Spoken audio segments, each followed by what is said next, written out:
the ethmoid and the zygomatic part. Okay, I think the mandible you can do on your own. Okay, so this part and this part. Starting with the sphenoid bone right here. Okay, the sphenoid bone, the majority of it is best seen inside the skull, inside the cranium. Okay, so we've got this cranial fossa, the anterior, medial, and posterior cranial fossa. This middle part right here is the sphenoid bone. It looks like a bat.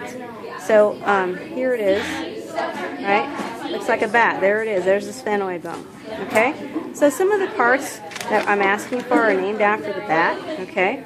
So here's the wing. So this is the lesser wing. Here's the greater wing. So lesser wing and greater wing. All right? Bat eye. There's the optic foramen. The bat eye, optic foramen, okay? So I'm going to put the bat eye through here, and it's got more bones attached to it. So it's actually coming out of the optic foramen from this side. Ah, interesting. Optic foramen right there, okay? All right, there we go. I Googled it, it was showing me a different image than it was showing in the book, and I was like, I don't know. Does it make sense now? Yeah, it does. Okay, optic foramen, all right. Next, the mouth, bat mouth, right there. The sella turcica, that's the sella turcica where the pituitary gland goes. It's protected right there. So sella turcica, all right. And then the foramens, I already went through it with that phrase already. So rotundum ovale spinosum, those are on the sphenoid bone, but we already did those, right? Okay. Next, the pterygoid processes. Okay. There we go. Pterygoid process. So I'm going to find the pterygoid processes. If you have an intact skull, you see it from this position right here, like this, okay? So these things sticking out right here, they look like little wings, like pterygoid, like pterodactyl wings. So there's two sets, medial and lateral pterygoid processes, or they say plates. That's the same thing. This is where some of your tongue muscles to swallow, help you swallow, are going to attach to. So here they are. Medial and lateral pterygoid processes. Medial and lateral. All right? The ethmoid. So here we go with the ethmoid. All right, so the ethmoid. Do you have a cast skull? Can I have the cast right there? Okay, here we go. This is better. Usually if you have real skulls, all the stuff is all broken and hollowed out. So let me go right here. Okay, so what you do an ethmoid now, ethmoid bone. You're going to stick your finger in your nose. Stick your finger in your nose. All right? So my finger pad part is touching a bone, and that bone is called the vomer bone, right? It's kind of hard to see this in the textbook. So this part where the pad is touching is the vomer. Now my fingernail is jamming into this perpendicular plate. Okay? That perpendicular plate is going straight up and down. That's part of the ethmoid. That's the perpendicular plate of the ethmoid. So when I put my finger in my nose, I'm touching two things at the same time, right? The pad, vomer, and my fingernail is the perpendicular plate of the ethmoid. Also in here, you can see these nasal concha, these bone ridges. You can see the bottom nose ridge pretty well. That's the inferior nasal concha. There's a medial nasal concha, and it's broken. And then superior.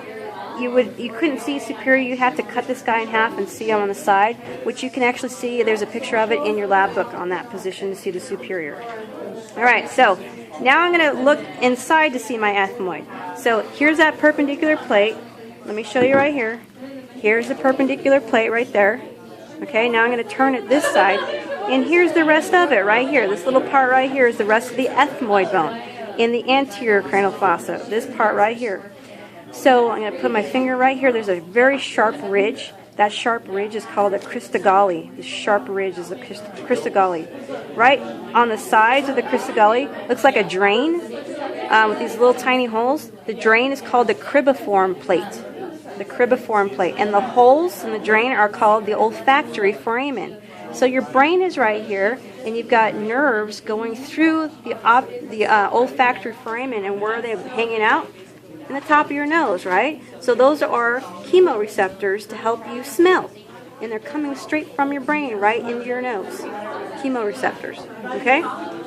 So cribiform plate, and this ridge is called a cristogalli.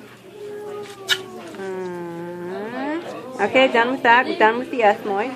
Now, moving on to the zygomatic arch. Okay? So the zygomatic arch is made up of two bones. The temporal bone right here, and it has a little piece of bone sticking out right there.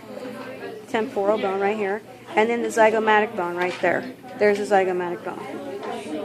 It's like there's a zygomatic bone. That's where you like put your blush. Okay. So this whole arch right here is made up of two bones, and there's the suture right there. Think of the suture as train tracks. Okay. So I'm on the train and I'm going over. Not I'm on the train. I'm on my car. I'm going over the train tracks, right? And I stop right here. Think of these as towns. So what town did I just come from? Zygomatic. So this is, if I stop right here, this is the zygomatic process of the, what town am I in right now? Temporal bone. Oh. Okay? So go do it again. Zygomatic process of the temporal bone. If I go back. Temporal process of the zygomatic bone. Yes. And the whole thing is called the zygomatic arch. It's so confusing. Do it again? Yeah, like the Okay. zygomatic process of the temporal. I get it. No, I get it. Yeah. Go this way. Now where did I come from? Zygomatic process of the temporal bone. Go back the other way. Where did I come from? The temporal process of Of the the zygomatic bone. Yep. Okay. Alrighty. There you go. Do some more hard stuff.